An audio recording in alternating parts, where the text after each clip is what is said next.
Stéphane, on va passer à l'aventure citoyenne maintenant et je voudrais inviter ici sur cette scène un garçon qui est diplômé de maths sup, maths spé Henri IV, école normale sup de physique, puis un passage de 3 ans au département de physique de l'université de Stanford qui travaille avec la NASA.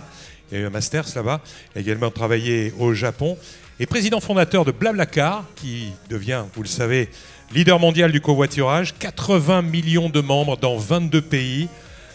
Première licorne française avec une valorisation de plus d'1,5 milliard de dollars. Il est l'un des précurseurs de l'économie collaborative.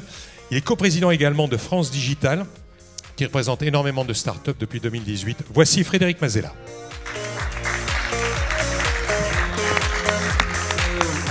Allez, bonjour. Merci. Je vous laisse un micro. Voilà. Je vais vous laisser avec Stéphane. Merci.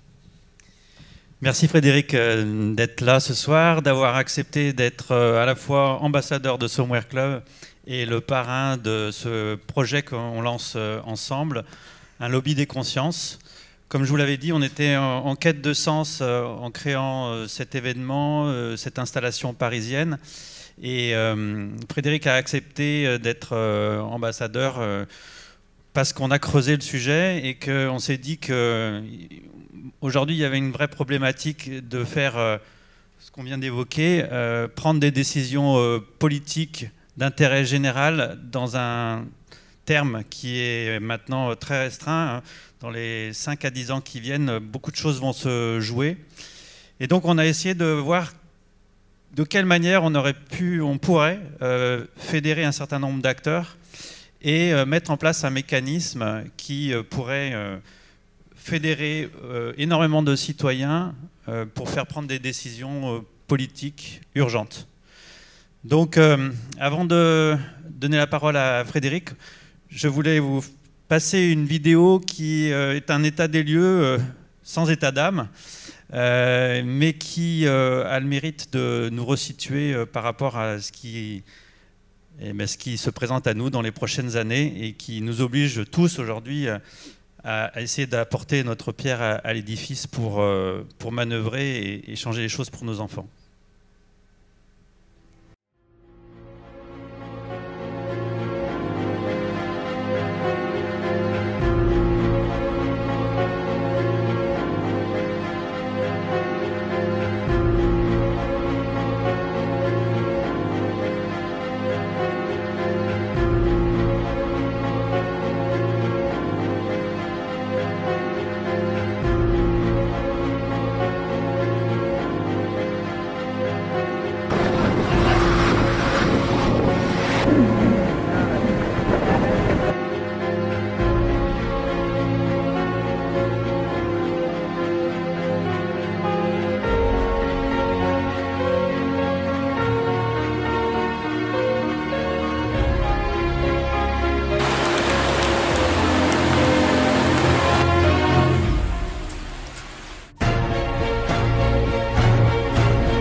Frédéric, je te laisse la parole.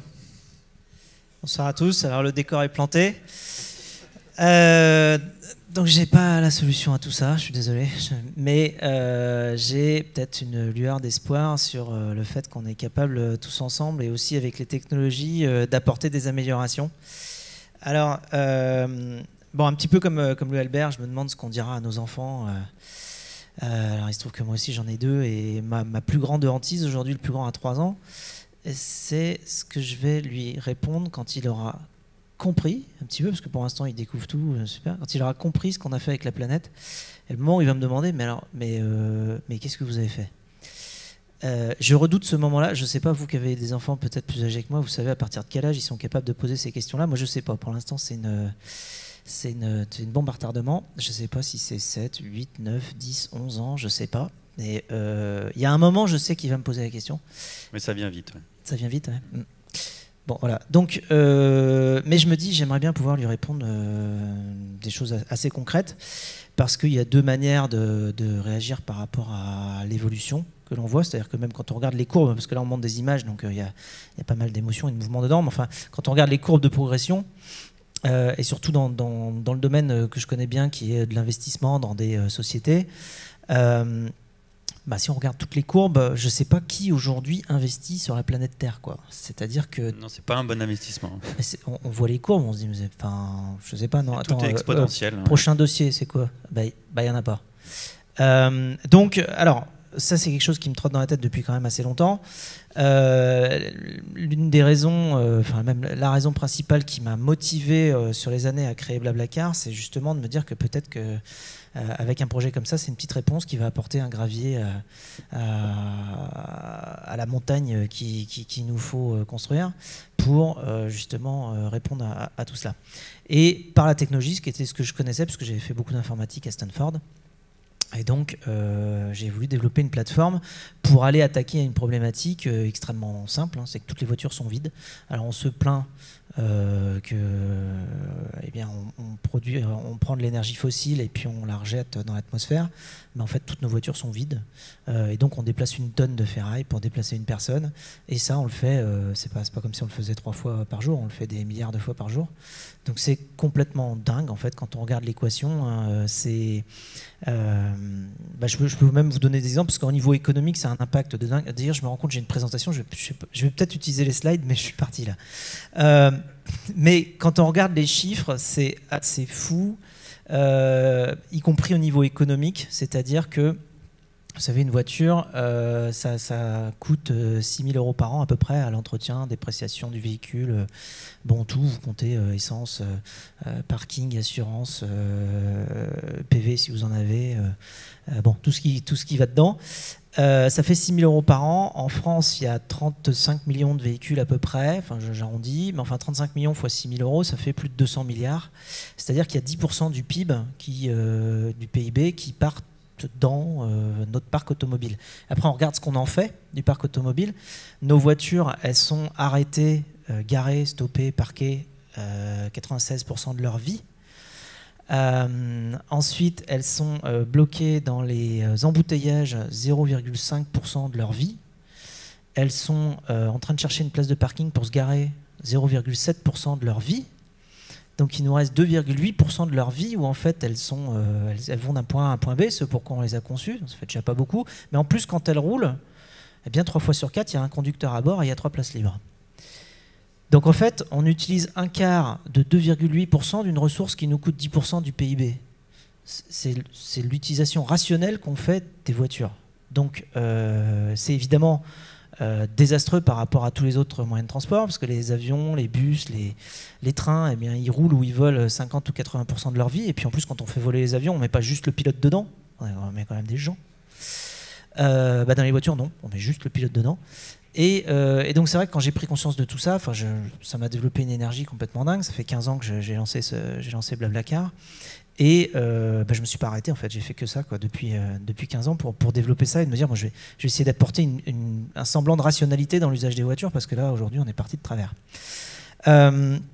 Donc je vais quand même enchaîner sur la présentation. Alors ça allait dans la suite des bonnes nouvelles, puisque quand même là on commence à avoir justement des preuves quand même assez scientifiques et certaines, mais on sait malheureusement que ce ne sont pas les faits forcément qui font changer les comportements, c'est plus l'émotion. Je rejoins un petit peu ce qui avait été dit avant. C'est vrai que pour faire changer les comportements, il faut passer par l'émotion. Alors nous, en développant une plateforme de covoiturage, on a développé un petit peu tout en même temps, à la fois quelque chose de pratique pour les gens et en même temps quelque chose d'émotionnel, puisqu'on se retrouve entre nous. Vous touchez beaucoup les jeunes, je crois.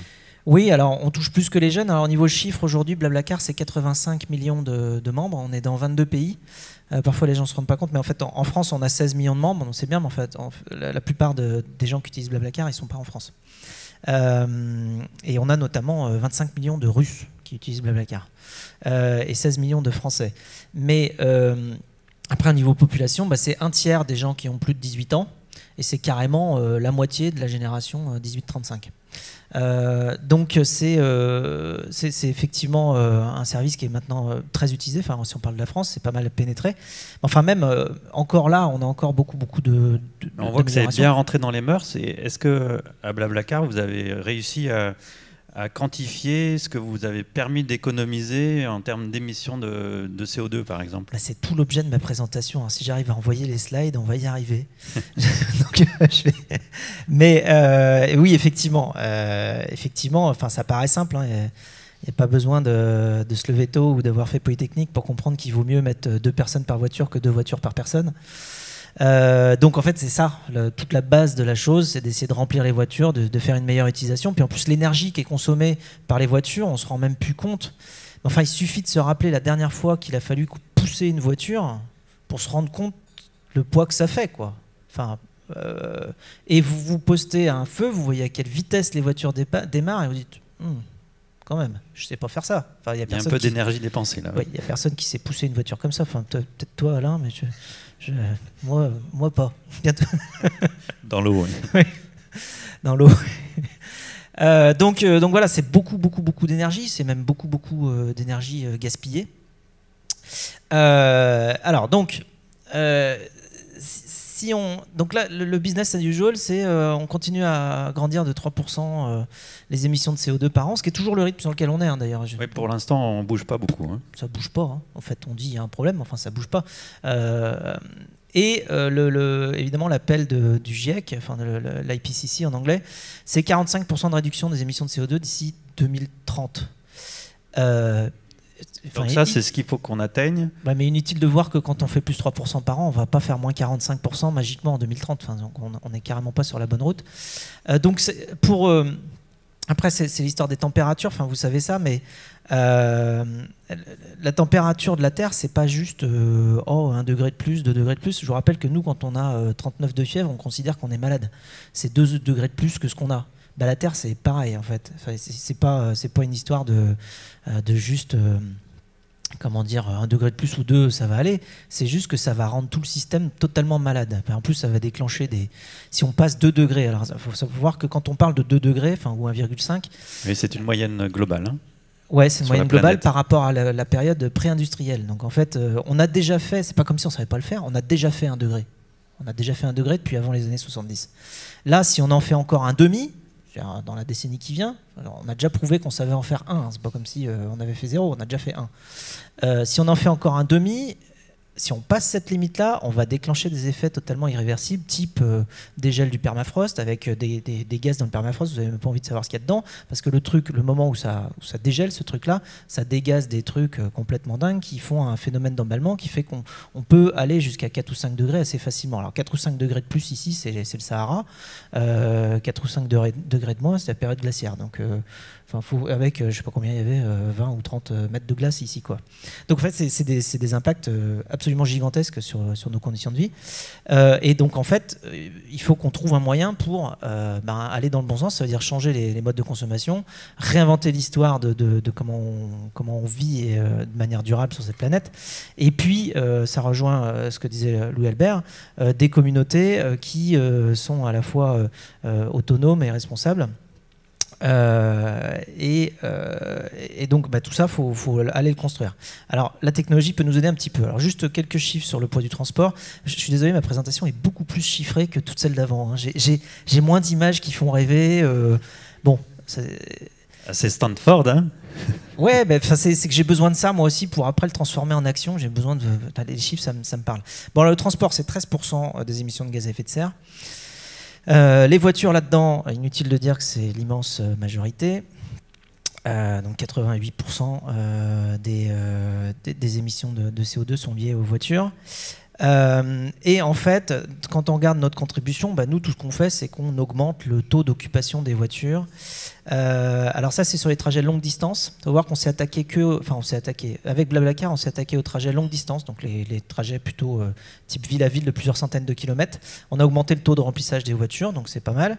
Après, plus de la moitié des kilomètres parcourus par les voitures sont sur les trajets domicile-travail, donc le matin et le soir. Donc ça, on est en train de s'y attaquer avec un nouveau produit qui s'appelle Blabla Lines pour faire du commute. Et là, je suis content parce qu'on va bientôt fêter les 1 million de membres sur Blabla Lines, alors que Blabla Lines a même pas 2 ans. Donc en fait, ça grandit 2-3 fois plus vite que Blablacar. Donc c'est très bien, c'est sur un autre usage. Même si Blablacar, c'est 85 millions de membres déjà, donc là, on est très très loin. Mais là, sur le covoiturage domicile-travail, on est en train aussi d'aller augmenter les taux d'occupation et donc par la suite réduire évidemment les congestions, les pollutions qui vont avec, à la fois les pollutions sonores mais aussi les pollutions évidemment atmosphériques. Donc voilà, donc ce qu'on fait, c'est que tout simplement on permet à des conducteurs qui ont des places libres de les proposer à des passagers qui vont dans le même sens et d'augmenter le taux de remplissage. Alors ça, il y a 3 effets super positifs. 1, ça coûte moins cher, évidemment, parce qu'on partage les coûts, donc ça coûte moins cher pour le conducteur, ça coûte pas cher pour le passager. 2, ça permet de diminuer les émissions de CO2 par personne transportée, tout simplement. Et 3, ça a un aspect social énorme. D'ailleurs, pour l'anecdote, on a fait beaucoup d'études sociales. Il y a des gens dont on a transformé la vie.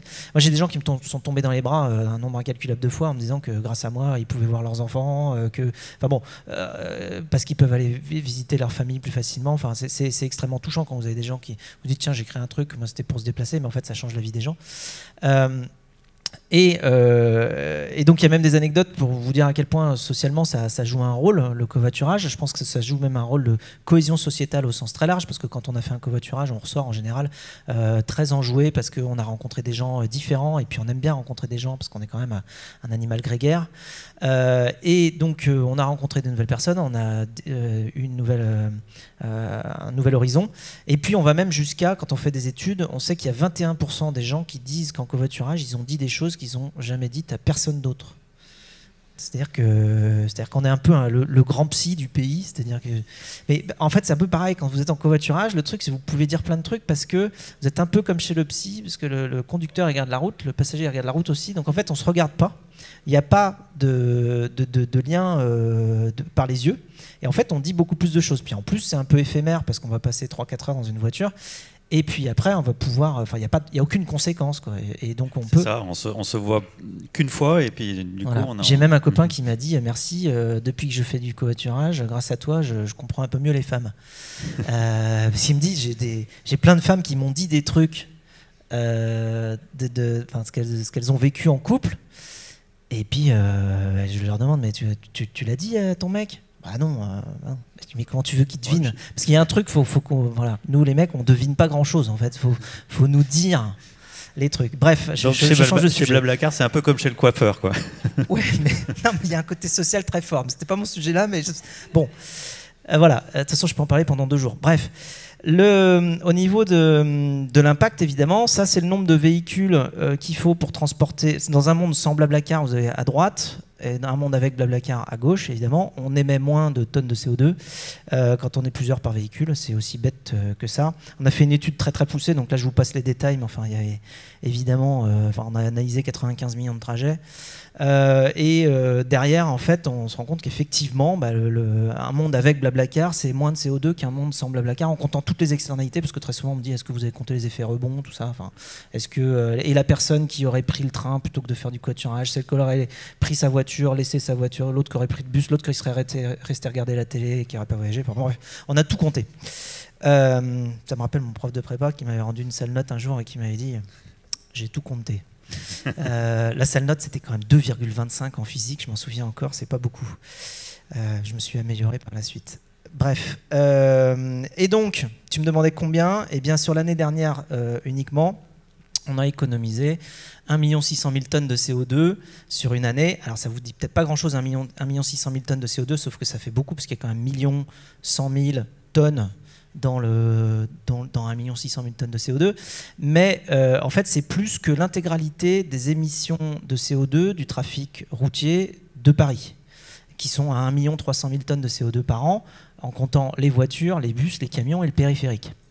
Alors évidemment, c'est sur tout notre réseau à nous, hein, donc sur nos 22 pays. Enfin, quand même, bon, on fait un petit peu, on va dans le bon sens. En tout cas, on est une des activités qui, plus elle se développe, plus elle va quand même dans le bon sens, à diminuer les économies de CO2. Donc on peut voyager un peu plus pour moins d'impact. Je me dis, quand ce monsieur-là vient, ça veut dire que non, tout va bien. 2 minutes, Stéphane. Il tape pas encore, mais enfin, il faut se méfier quand même. Il va taper juste après. Alors, c'est pas tout, donc on peut faire beaucoup mieux d'ici 2023. Je vous passe les détails, mais en gros, on peut faire x4 d'ici 2023. Et on va le faire notamment parce qu'on développe, vous avez Blabla Lines au milieu, qui est le covoiturage domicile-travail, qui s'attaque du coup aux kilomètres qui sont faits le matin et le soir pour aller au travail et revenir. On a fait une étude qui s'appelle Zero Empty Seats. Du coup, je finis très vite. Et voilà. Et l'idée, ce que je me dis, c'est que peut-être, j'espère que pour nos enfants, ce sera complètement dingue de s'imaginer, notamment avec les voitures autonomes qui vont arriver, on va avoir des capacités de partage qui sont encore démultipliées parce qu'on pourra calculer à l'avance les déplacements et faire en sorte d'avoir plusieurs personnes par véhicule tout le temps. Mais normalement, le fait d'utiliser une voiture seule, ça devrait logiquement appartenir au passé dans pas trop longtemps. Et peut-être même que nos enfants, quand ils verront dans les films des gens qui sont tout seuls au volant, ça leur permettra de dater le film et de se dire « Oh, c'était il y a longtemps ». Voilà. Donc je vais m'arrêter là. Merci beaucoup. Merci beaucoup. Merci Frédéric. Donc vous avez vu, Frédéric a toute légitimité à parler de ces façons de faire des économies d'émissions de CO2 et puis à nous accompagner sur ce projet de lobby des consciences. Donc je voudrais quand même dire 2 mots, peut-être en montrant les premières diapositives. Voilà. Donc un projet qu'on voudrait mener en 3 étapes. La première, ce serait d'apporter la connaissance plus détaillée aux membres du club sur des problématiques de réchauffement climatique, justement, de raréfaction des ressources, la nécessité de modifier les imaginaires, comme on l'a dit, pour que les nouvelles générations aient des comportements différents. Qu'on ait aussi une bonne idée de est-ce qu'on arrive au bout d'un système capitaliste ou est-ce qu'il est en transformation, comment on peut accompagner cette transformation. Donc ça, ce serait la première étape qu'on aimerait vous apporter à partir du mois de janvier avec des conférences toutes les 3 semaines sur ces thématiques avec des grands spécialistes. Donc vous aurez la possibilité d'avoir ces échanges et ces informations.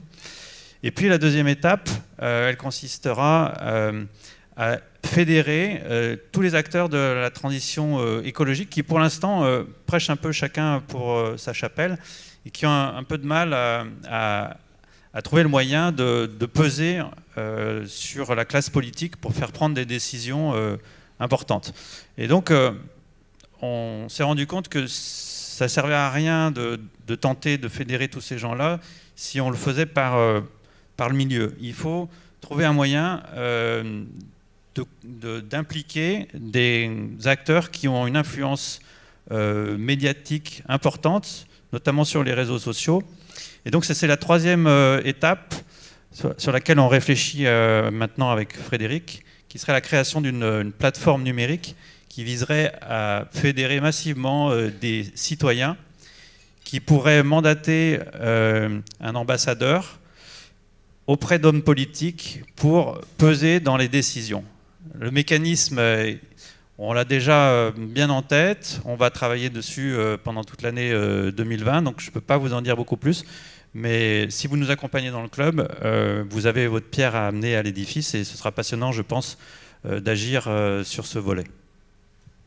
Super, ça c'est important, ce lobby des consciences, et merci Frédéric d'avoir également propager l'idée, cette idée-là, je sais que vous en parlez un petit peu autour de vous, et c'est quelque chose qui est aussi intéressant pour nous, avec tous les ambassadeurs qui sont là. D'ailleurs, si les sportifs de renom sont là, c'est également pour porter cette parole, puisque parfois, effectivement, comme les personnes un petit peu qui peuvent être un peu reconnues, on les écoute. Mais c'est gentil. Merci beaucoup. Je voudrais qu'on pose quelques questions à Frédéric. Je suis sûr que vous avez des questions à poser, oui, bien sûr. cher Frédéric, bravo pour ce que tu as fait, ce que tu fais, ce que tu feras. Une question technique. Les voitures autonomes dans les villes, c'est pour quand? Et est-ce qu'on a un exemple de ville qui sera dotée de voitures autonomes? Alors donc, si tu fais cette tête-là pour la deuxième question, c'est quand est-ce qu'on aura des voitures autonomes potentiellement en dehors des villes? Ça veut dire que la complexité, c'est les gens qui sont loin et qui ont besoin d'un véhicule pour se rapprocher soit des villes, soit des lieux où ils travaillent. Alors il y a des justement, récemment là, c'est Waymo qui a lancé des voitures autonomes maintenant un petit peu sur des circuits ouverts. Je crois que je sais plus où c'est, je crois que c'est à Phoenix ou pas trop loin. Donc en fait, la question des voitures autonomes, d'après quand même pas mal d'experts, c'est pas si, c'est quand. Et ça va arriver. La question, parce qu'en plus, quand on réfléchit bien, l'homme est une machine très imparfaite pour conduire. Car ça, c'est pas forcément toujours attentif, ça dort, ça boit. C'est pas terrible comme machine. Ça s'énerve. Ça n'a pas forcément des réflexes dingues, ça vieillit, enfin voilà, il y a quand même pas mal de défauts à la machine qui conduit, quoi. Donc que la machine sache faire mieux en étant capable d'observer tout ce qui bouge, en ayant des réflexes évidemment qui dépassent les nôtres, en ayant aussi peut-être des réflexes. Alors après, ça pose la question de justement quels sont les réflexes de préservation de l'humain que la machine ne pourrait pas avoir. C'est-à-dire qu'il y a des tests comme ça. Alors, ça, il y a des chercheurs qui se posent là-dessus. En cas d'accident, quand dans la voiture, c'est affreux ça. Quand dans la voiture, il y a 3 personnes âgées et qu'on a un petit bébé dans une poussette sur un passage piéton, qu'est-ce que doit décider l'algorithme s'il sait que de toute manière il y a un des deux qui va mourir? En fait voilà, c'est un choix, c'est-à-dire que soit on laisse vivre le bébé, soit on et donc on tue les 3 vieux, soit on fait le contraire. Mais c'est des cas de conscience là où c'est très compliqué pour les gens qui doivent configurer les algorithmes. Sachant que le bébé il a une poussette autonome aussi. Peut-être aussi, ça viendra. Bon.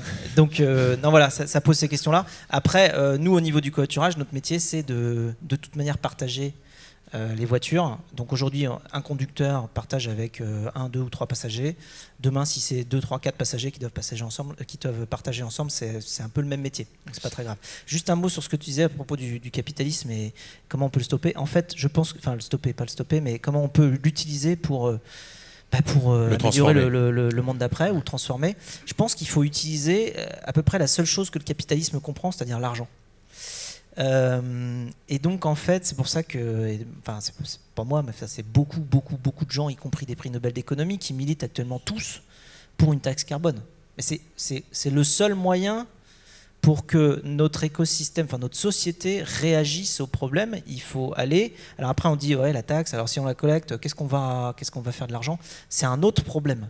J'ai envie de dire, si on veut que le capitalisme réagisse au problème des émissions de CO2, il faut taxer les émissions. Point. Et comme ça, le capitalisme va réagir. Toute la machine va réagir. Tout le monde va s'y mettre. Tout le monde. Alors c'est sûr. C'est sûr, tous les business vont dire ah ben non, alors attends, je peux plus. Ben non, tu peux plus. Tu vois, tu peux plus parce que là, c'est en train de justement faire des gros dégâts. Alors après, maintenant, une fois qu'on a taxé ça, qu'est-ce qu'on va faire de l'argent? C'est une autre question, mais c'est une taxe nouvelle.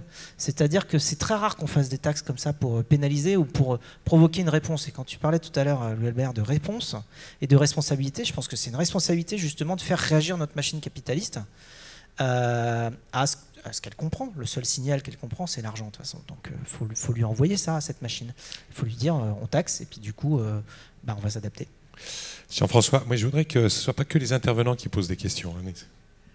Oui, tu as parlé des réductions d'émissions, mais est-ce qu'il y a des données sur les réductions d'accidents? Puisque j'imagine que le conducteur qui n'est plus seul, il se sent plus responsable et il s'applique probablement mieux à bien conduire. Oui, alors effectivement, on a beaucoup de... Alors, le fait qu'on a fait pas mal d'études là-dessus, mais heureusement, on a très peu d'accidentologie. Tous nos indicateurs montrent qu'on a moins d'accidents que la moyenne. Mais on a aussi beaucoup de preuves qui montrent que les conducteurs sont beaucoup plus responsables quand ils font du covoiturage. On a 84% des conducteurs qui déclarent être plus alertes au volant quand ils ont des passagers avec eux. Ils se sentent plus responsables, donc ils font plus attention. Ils font aussi beaucoup plus attention au code de la route. Et alors ça, c'est lié pour plus de 75% au fait que, je suis désolé, j'ai toujours des chiffres, pour argumenter, je devrais enlever mes chiffres, je vais parler plus émotionnel, mais ce qui est lié au fait que quand on fait un covoiturage, on est noté au bout. C'est-à-dire que si tu grilles un feu rouge, ça va se voir sur ton profil, quoi, direct. Ou si tu fais autre chose, tu doubles en haute côte et qu'il y a un passager qui a eu la peur de sa vie, direct, tu auras un avis, puis là tu seras même probablement sorti de la plateforme. Parce que nous on fait de modération aussi, c'est-à-dire que les comportements dangereux qui nous sont reportés font qu'on ferme les comptes, on ne prend pas des masses de risques. Donc en fait le fait aussi que nous on construise une plateforme dans laquelle il y ait des retours comme ça fait qu'on améliore aussi la qualité de la communauté. Et que les gens sont responsabilisés par le fait qu'il y ait une notation aussi. Donc ça va carrément dans le bon sens. D'ailleurs, la sécurité routière réfléchit très sérieusement actuellement à faire une campagne pour mettre en avant à fond le covoiturage, parce que ça va dans le bon sens, non seulement au niveau environnemental, mais ça c'est pas tellement le sujet de la sécurité routière, mais dans le sens aussi de moins d'accidents. Une dernière question. Plus de questions, on a été complet. Merci beaucoup Frédéric. Merci pour cette intervention. Merci Stéphane d'organiser tout ça et de lancer tout ce mouvement. Je t'en prie.